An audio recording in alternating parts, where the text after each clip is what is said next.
Yes, wow, perfect. Love.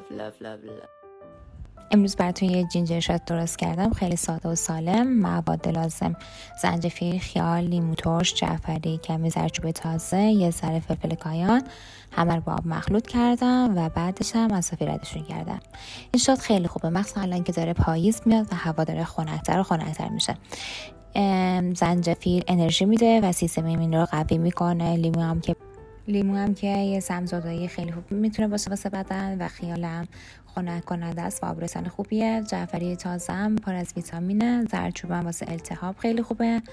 فلفل کایان هم کمک میکنه که چرخش خون بهتری داشته باشیم. این یه دونه شات خیلی کوچیک میتونه کمک کنه که تو این فصل خیلی بهتر روزتون رو شروع کنین و امیدوارم که به دردتون بخوره و درستش کنین و ازش لذت ببرین.